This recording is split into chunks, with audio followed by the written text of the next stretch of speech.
दोस्तों, आप लोग जानते हैं कि हिंदी विषय से लेकर कई सारी वीडियो हमने आपके लिए बनाए हैं। आज हम आपके लिए लेकर आए हैं व्याकरण के संबंध में एक वीडियो।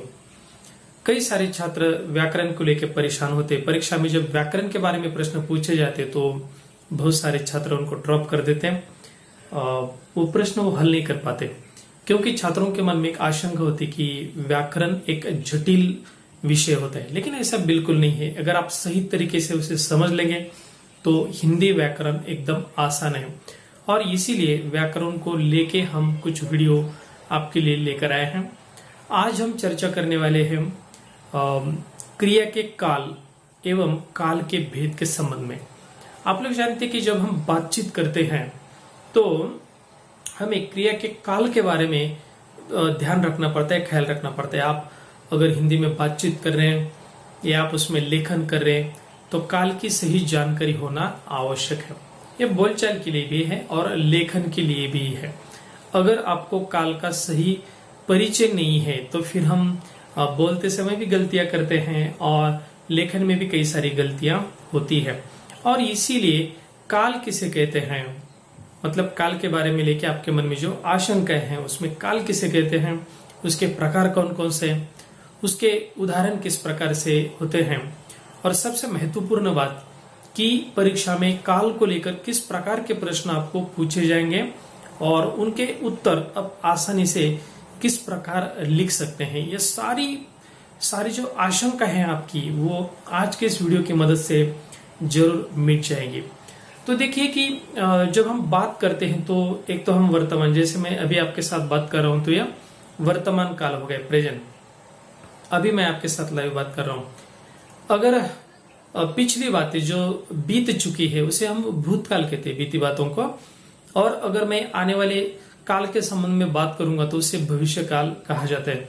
तो इसी प्रकार से काल के तीन भेद और उसके जो भी उदाहरण है, परिभाषाएं, वो मैं आपको आज समझाऊंगा। क्रिया के काल को लेकर आपके मन में कई सारे सवाल होंगे, जैसे कि काल किसे कहते हैं, काल के भेद कौन कौन से हैं और काल परिवर्तन कैसे करें। तो आइए आज के हमारे इस वीडियो में इन्हीं प्रश्नों के उत्तर हम जान लेते हैं। काल या टेंस किसे कहते हैं, आइए जान लेते हैं। क्रिया के जिस रूप से कार्य करने का या होने के समय का ज्ञान होता है उसे काल कहते हैं। आसान शब्दों में समझ लीजिए, क्रिया के उस रूपांतर को काल कहते हैं जिससे उसके कार्य व्यापार का समय और उसकी पूर्ण अवस्था का बोध होता है। आइए कुछ उदाहरणों की मदद से इसे हम समझ लेते हैं। जैसे बच्चे खेल रहे हैं, मैडम पढ़ा रही हैं। बच्चे खेल रहे थे, मैडम पढ़ा रही थी। बच्चे खेलेंगे, मैडम पढ़ाएंगी। तो पहले वाक्य में क्रिया वर्तमान समय में हो रही है, मतलब अभी हो रही है। दूसरे वाक्य में क्रिया पहले ही समाप्त हो चुकी थी और तीसरे वाक्य में क्रिया आने वाले समय में होगी। इन वाक्यों की क्रियाओं से कार्य के होने का समय प्रकट हो रहा है। मतलब यहाँ पर वाक्य में जो क्रिया है वह किस समय घटित हो गई, इस काल का हमें पता चलता है। इसी को हम क्रिया के काल कहते हैं। काल के भेद तीन होते हैं। पहला है वर्तमान काल, जिसे हम प्रेजेंट टेंस कहते हैं। जो समय चल रहा है उसे ही वर्तमान काल कहा जाता है। दूसरा है भूतकाल या पास्ट टेंस, जो समय बीत चुका है उसे हम कहेंगे भूतकाल। और तीसरा भेद है भविष्यत काल अर्थात फ्यूचर टेंस, जो समय आने वाला है उसे हम भविष्यत काल कहते हैं। तो अब हम काल के तीनों भेदों का विस्तार से अध्ययन करेंगे। वर्तमान काल, क्रिया के जिस रूप से वर्तमान में चल रहे समय का बोध होता है उसे वर्तमान काल कहते हैं। तात्पर्य क्या है कि क्रिया अभी घटित हो रही है, यह उसका अर्थ है। अभी इसके कुछ उदाहरण देखिए। जैसे मामा जी समाचार सुन रहे हैं, माता जी पूजा कर रही हैं, प्रिया स्कूल जाती है। अब इन वाक्यों में जो क्रिया है उसके वर्तमान समय में होने का पता चल रहा है अतः ये सभी क्रियाएं वर्तमान काल की क्रियाएं हैं।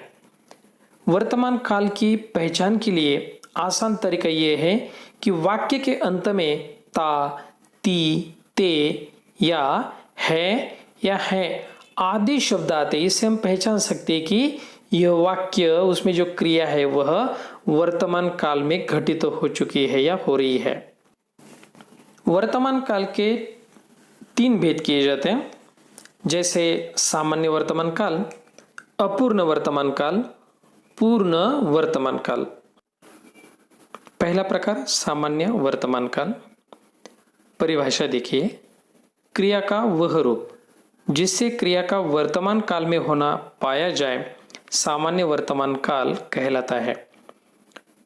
क्रिया के जिस रूप से सामान्यता यह प्रकट हो कि कार्य का समय वर्तमान में है, न कार्य के अपूर्ण होने का संकेत मिले न संदेह का, वह सामान्य वर्तमान काल होता है। तात्पर्य यह है कि सामान्य वर्तमान काल की क्रिया से हमें सिर्फ यह पता चलता है कि कार्य वर्तमान काल में हुआ है, लेकिन वह पूर्ण हो गया या अपूर्ण रह गया इसके बारे में कोई जानकारी नहीं मिलती। इसीलिए हम इसे सामान्य वर्तमान काल कहते हैं। जैसे बच्चा खिलौने से खेलता है, इस वाक्य में खेलना प्रस्तुत समय में है, मतलब वर्तमान काल में एक क्रिया हो गई, किंतु न तो वह अपूर्ण है और न ही अनिश्चित, अतः यहाँ सामान्य वर्तमान काल है। और एक उदाहरण देखिए, वह खेलता है या माली पौधों को पानी देता है। तो दोनों वाक्यों में खेलना और पानी देने की जो क्रिया है वह पूर्ण हो गई कि अपूर्ण रह गई पता नहीं चला, लेकिन सिर्फ इतना पता चला है कि क्रिया वर्तमान काल में हुई है। इसे हम सामान्य वर्तमान काल कहते हैं। अपूर्ण वर्तमान काल। क्रिया के जिस रूप से यह बोध हो कि वर्तमान काल में कार्य अभी पूर्ण नहीं हुआ, वह चल रहा है, उसे अपूर्ण वर्तमान काल कहते हैं। उदाहरण के लिए देखिए, प्रणव विद्यालय जा रहा है, तो इस वाक्य में जाने का कार्य अभी हो रहा है, प्रणव विद्यालय पहुंचा नहीं है, अतः यहाँ अपूर्ण वर्तमान है। अन्य उदाहरण देखिए, वर्षा हो रही है या अनुराग लिख रहा है। तो दोनों उदाहरणों में देखिए क्रिया चल रही है, जारी है, पूर्ण नहीं हुई, इसलिए इन वाक्यों में जो क्रिया है उसे कहा जाएगा अपूर्ण वर्तमान काल। जैसे मैं आपको पढ़ा रहा हूँ, मेरी पढ़ाने की प्रक्रिया अभी जारी है, शुरू है, इसीलिए इस प्रकार के उदाहरण अपूर्ण वर्तमान काल कहलाएंगे। अब इन वाक्यों में आप देखिए कि रहा, रही, रहे, इन शब्दों का प्रयोग होता है। इन शब्दों से हमें एक ज्ञान मिलता है कि क्रिया अपूर्ण है। और जो वाक्य के अंत में शब्द आ रहे हैं, तो यह जो है यह वर्तमान काल होने की सूचना देते हैं, हमें सूचित करते हैं। तो इस प्रकार से आसानी से आप पहचान सकते हैं कि क्रिया अपूर्ण वर्तमान काल की है। पूर्ण वर्तमान काल या प्रेजेंट परफेक्ट, इससे वर्तमान काल में कार्य की पूर्ण सिद्धि का बोध होता है। मतलब क्या है कि पूर्ण वर्तमान काल हम उस क्रिया को कहेंगे जो क्रिया अभी अभी समाप्त हो चुकी है, मतलब वर्तमान काल में क्रिया पूर्ण हो गई, इसीलिए हम इसे कहेंगे पूर्ण वर्तमान काल। जैसे उदाहरण है, वह आया है, सीता ने पुस्तक पढ़ी है, मतलब उसके आने की क्रिया पूर्ण हो गई, वह आ गया, उसकी जो आने की क्रिया वो पूर्ण हुई है अभी भी। सीता ने पुस्तक पढ़ी है, मतलब पुस्तक जो पढ़ रही थी सीता, अभी भी उसकी पुस्तक पढ़कर पूर्ण हो गई क्रिया, इसीलिए इन्हें हम कहेंगे पूर्ण वर्तमान काल। तो जैसे अपूर्ण वर्तमान काल में हमने देखा था क्रिया जारी है, इसलिए वह अपूर्ण क्रिया, यहाँ पर पूर्ण हो गई, इसलिए इन क्रियाओं को हम पूर्ण वर्तमान काल कहते हैं। अब हम देखेंगे भूतकाल के संबंध में। तो भूतकाल किसे कहते हैं? क्रिया के जिस रूप से बीते समय का बोध होता है, मतलब जो समय गुजर गया है उसे भूतकाल कहा जाता है। सरल शब्दों में देखिए, जिससे क्रिया से कार्य की समाप्ति का बोध हो उसे भूतकाल की क्रिया कहते हैं। मतलब यहाँ हमें देखना है कि जैसे वर्तमान काल में हमने देखा क्रिया अभी अभी समाप्त हुई तो उसे हम पूर्ण वर्तमान काल कहते हैं। लेकिन क्रिया बहुत समय पहले अगर पूर्ण हो गई या अपूर्ण रह गई जो भी है, बीते समय में हो गई तो उसे हम भूतकाल कहेंगे। जैसे वह खाना खा चुका था, या मैं अपना पाठ याद किया, मैंने पुस्तक पढ़ ली थी। उपयुक्त सभी वाक्य बीते हुए समय की क्रिया के होने का बोध करा रहे हैं, अतः यह भूतकाल के वाक्य हैं। तो भूतकाल को पहचानने के लिए वाक्य के अंत में था, थे या थी आदि क्रिया के रूप आते हैं। जैसे वर्तमान काल में आते थे है, हूँ, है कि नहीं। तो इस प्रकार से यहाँ था, थे या थी इन शब्दों का प्रयोग होगा। वर्तमान काल की तरह ही भूतकाल के भी 3 प्रमुख भेद होते हैं, जैसे सामान्य भूतकाल, पूर्ण भूतकाल और अपूर्ण भूतकाल, जैसे हमने वर्तमान काल में देखा। तो इसे भी हम विस्तार से जान लेते हैं। भूतकाल का पहला भेद है सामान्य भूतकाल, जिसे हम सिंपल पास्ट कहते हैं। परिभाषा देखिए, जिससे भूतकाल की क्रिया के विशेष समय का ज्ञान न हो उसे सामान्य भूतकाल कहते हैं। तो जिस प्रकार से सामान्य वर्तमान काल में हमने देखा था कि सिर्फ क्रिया वर्तमान में हो गई इतना पता चलता है, पूर्ण हो गई या अपूर्ण रह गई इसके बारे में जानकारी नहीं मिलती, उसी प्रकार से सामान्य भूतकाल में भी क्रिया बीते समय में हो गई इतना ही पता चलता है, लेकिन वह पूर्ण हो गई या अपूर्ण रह गई इसके बारे में कोई जानकारी हमें नहीं मिलती। उदाहरण देखिए, जैसे राजू आया, तो राजू आ गया बीते समय में हो गई क्रिया है, लेकिन पूर्ण रह गई या अपूर्ण रह गई ये पता नहीं चलता। सोनल गई, श्री राम ने रावण को मारा। उपयुक्त वाक्यों की जो क्रियाएं हैं वे बीते हुए समय में पूरी हो गई, अतः यह सामान्य भूतकाल की क्रियाएं हैं। पूरी हो गई मतलब ये पूर्ण हो गई कि अपूर्ण रह गई इसकी जानकारी नहीं मिलती, सिर्फ बीते समय में हो गई इतना पता चलेगा, इसलिए इसे हम सामान्य भूतकाल की क्रियाएं कहते हैं। भूतकाल का दूसरा भेद है पूर्ण भूतकाल। परिभाषा देखिए, क्रिया के उस रूप को पूर्ण भूत कहते हैं जिससे क्रिया की समाप्ति के समय का स्पष्ट बोध होता है कि क्रिया को समाप्त हुए काफी समय बीता है। मतलब यहाँ पर पूर्ण भूतकाल की क्रिया में क्रिया बीते समय में पूर्ण हो जाती है, यह ध्यान लेना जरूरी है। जैसे उसने शाम को मारा था, अंग्रेजों ने भारत पर राज किया था। तो इन वाक्यों को अब देखिए, उसने शाम को मारा था मतलब मारने की क्रिया पूर्ण हो चुकी है बीते समय में। था जो शब्द है यह हमें बताएगा कि क्रिया भूतकाल में हो गई। अंग्रेजों ने भारत पर राज किया था, तो इस यहाँ पर भी क्रिया पूर्ण हो गई बहुत पहले के जमाने में, समय में, इसलिए दोनों वाक्यों में पूर्ण भूतकाल की क्रियाएं हैं। पूर्ण भूतकाल की क्रियाओं के साथ था, थी, थे, चुका था, चुकी थे इन शब्दों का प्रयोग होते, तो हम समझ जाएंगे इसमें कि चुका था, चुके थे इन शब्दों का प्रयोग हो गया मतलब क्रिया पूर्ण हो गई। यहाँ हम पूर्ण वर्तमान काल के साथ इसकी तुलना कर सकते हैं। जैसे पूर्ण वर्तमान काल में चुका है, चुकी है या चुके हैं इन शब्दों का प्रयोग होता है, उसी की जगह पर पूर्ण भूतकाल में चुका था, चुकी थी या चुके थे इन शब्दों का प्रयोग होता है। आइए देख लेते हैं भूतकाल का तीसरा भेद अपूर्ण भूतकाल, मतलब इनकम्प्लीट पास्ट। जिस क्रिया से यह ज्ञात हो कि भूतकाल में कार्य संपन्न नहीं हुआ था, अभी चल रहा था, उसे अपूर्ण भूतकाल कहते हैं। उदाहरण के तौर पर देखिए, सुरेश गीत गा रहा था।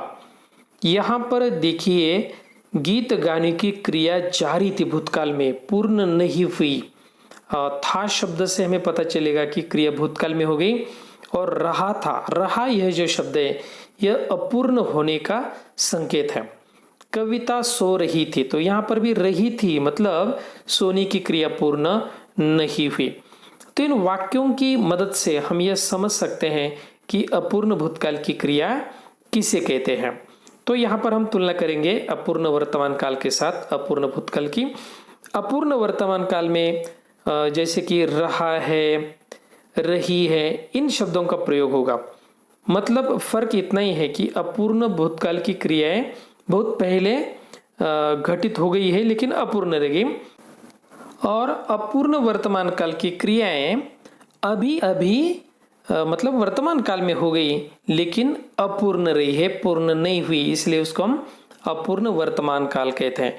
तो दोनों का जो भेद है, फर्क है, यह आप समझ गए होंगे, क्योंकि जब परीक्षा में आपको प्रश्न पूछे जाएंगे तो ये सूक्ष्म भेद जान लेना हमारे लिए आवश्यक है। काल का तीसरा भेद है भविष्यत काल। तो आइए इसकी परिभाषा हम देख लेते हैं। भविष्य में होने वाली क्रिया को भविष्यत काल की क्रिया कहते हैं। आसान शब्दों में देखिए, क्रिया के जिस रूप से काम का आने वाले समय में करना या होना प्रकट हो, उसे भविष्यत काल कहते हैं। तो भविष्यत काल बिल्कुल आसान है समझ लेना, क्योंकि यह क्रिया आने वाले समय में घटित होगी, इसे हम जान जाएंगे कि भविष्यत काल है। उदाहरण में देखिए, वह कल घर आएगा। तो यहां पर स्पष्ट है, आएगा, कल घर आएगा, मतलब आने वाला समय आगे। हम सर्कस देखने जाएंगे। तो उपयुक्त जो वाक्य हैं, इनकी क्रियाओं से हमें पता चलता है कि ये सब कार्य आने वाले समय में पूरे होंगे, अतः ये भविष्यत काल की क्रियाएं हैं। तो यहाँ पर आप ध्यान में रखिए, भविष्यत काल की जो क्रियाएं हैं, इनको कैसे पहचाने हम। वाक्य के अंत में गा, गी या गे आदि शब्दों का प्रत्यय लगता है। जैसे उदाहरण देखिए ना, हमने देखा वह कल घर आएगा, तो आएगा, आना, इस क्रिया में गा प्रत्यय लगाए हैं, ठीक है। आएगा मतलब आने वाले समय में क्रिया होगी। उसी प्रकार से जाएंगे, गे प्रत्यय लगाए यहाँ पर जाना क्रिया के साथ। और इस प्रकार से अगर आप देखिए वाक्य के अंत में जो क्रिया है उसमें आप देखिए गा, गी, गे, ये 3 प्रत्यय अगर लगे हैं तो आप समझ जाइए कि डेफिनेटली ये वाक्य भविष्य काल का है। तो इस प्रकार से आप भविष्य काल आसानी से पहचान सकते हैं। इस प्रकार से आपने काल किसे कहते हैं ये जान लिया। काल के मुख्य 3 प्रकार, वर्तमान काल, भूतकाल और भविष्यत काल, ये भी देखा, और साथ ही वर्तमान काल के 3 उपभेद और भूतकाल के 3 उपभेद देखे हैं। उदाहरणों के साथ आप समझ भी गए होंगे।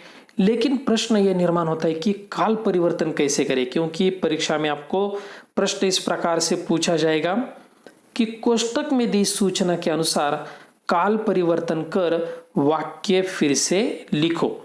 तो परीक्षा में आपको इस प्रकार का वाक्य आ जाएगा, जैसे मैंने उदाहरण के लिए दिया है, गोपाल ने खाना खाया, और वाक्य के अंत में आपको कोष्टक में किस काल में उसको परिवर्तित करना है ये भी दिया होगा, जैसे अपूर्ण भूतकाल। मतलब ये जो वाक्य है, गोपाल ने खाना खाया, इसे आपको अपूर्ण भूतकाल में परिवर्तित करना है, फिर से लिखना है।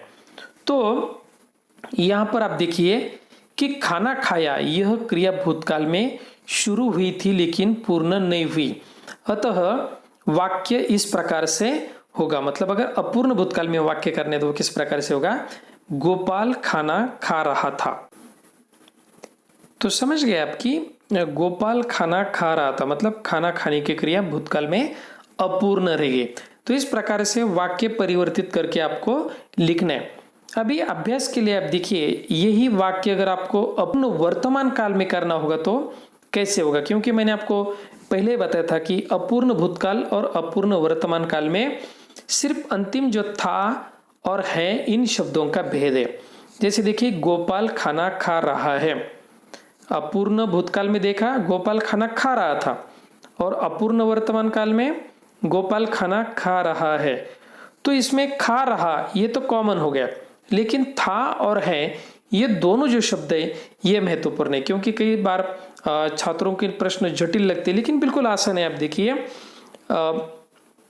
अपूर्ण भूतकाल में वाक्य बना है गोपाल खाना खा रहा था, और अपूर्ण वर्तमान काल में वाक्य बनेगा गोपाल खाना खा रहा है।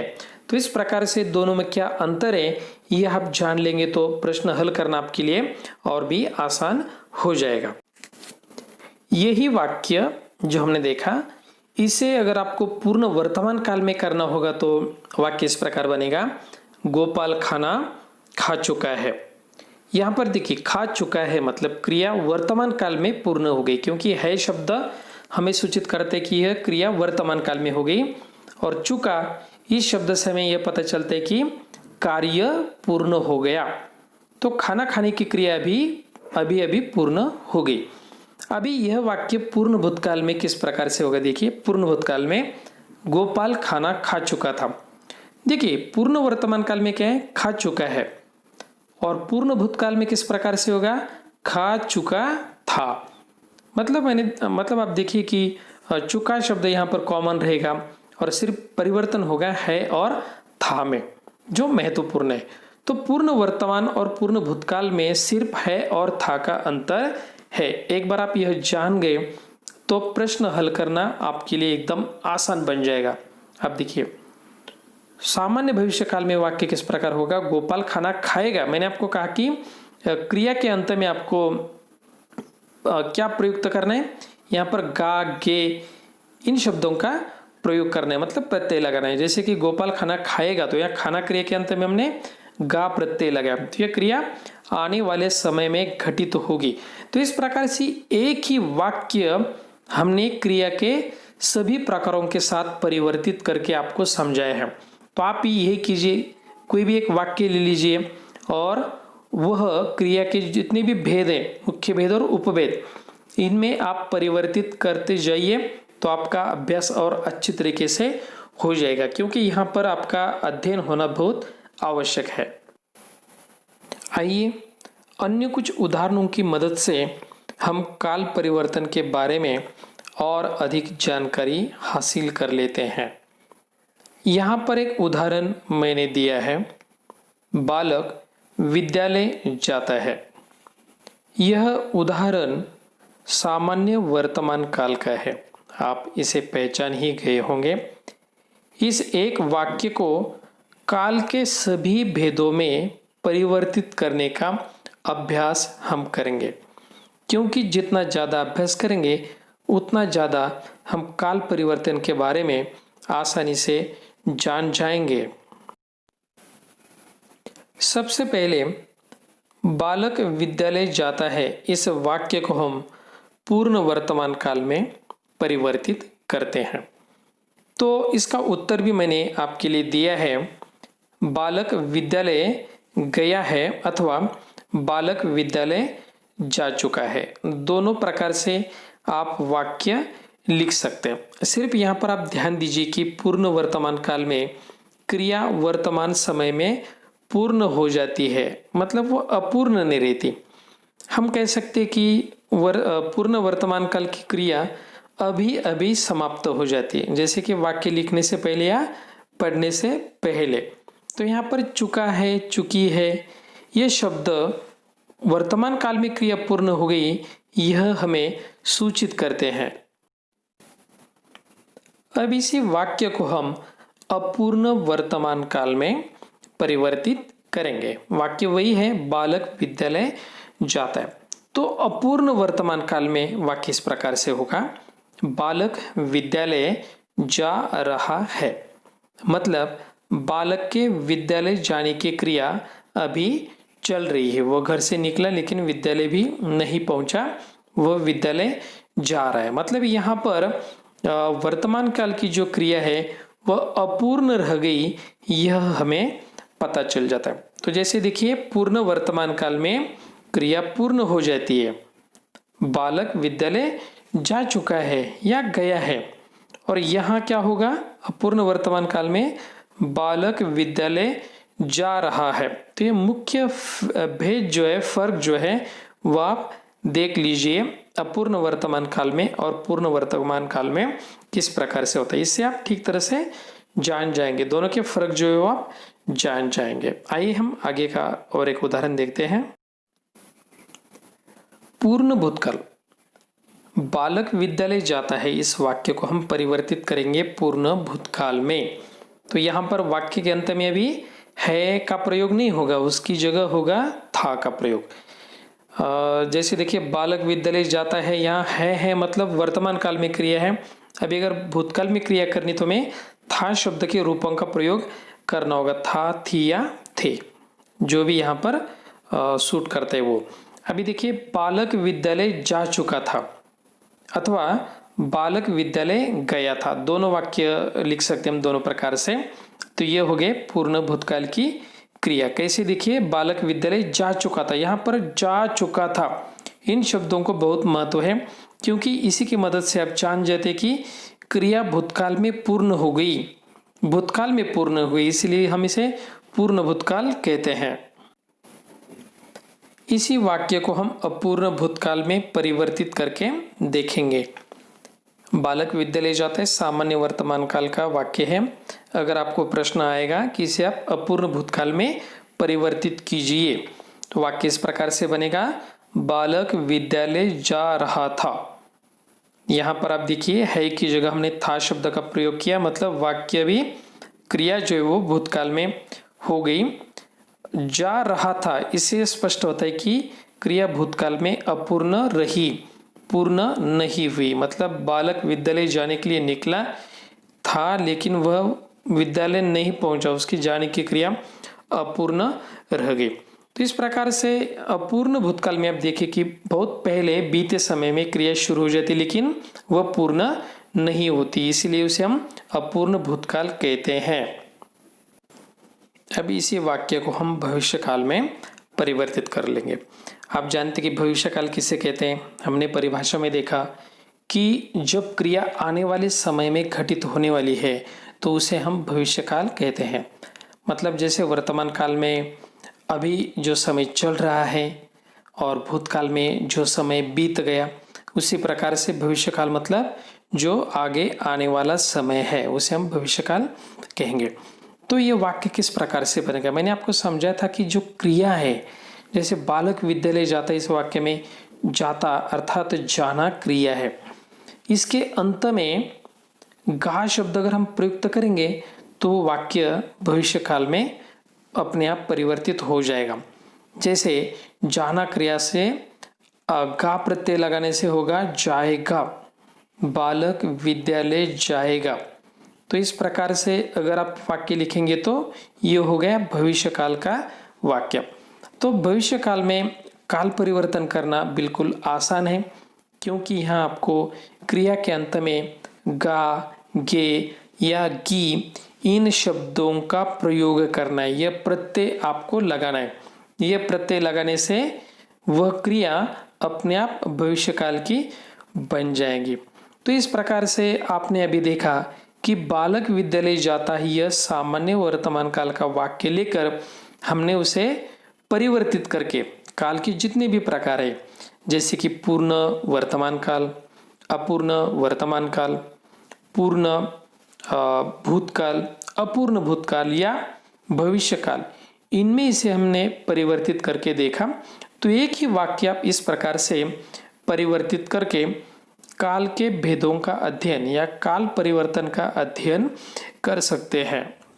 इस प्रकार से आज के हमारे इस वीडियो में आप लोगों ने काल के प्रकार ठीक तरह से पढ़े हैं।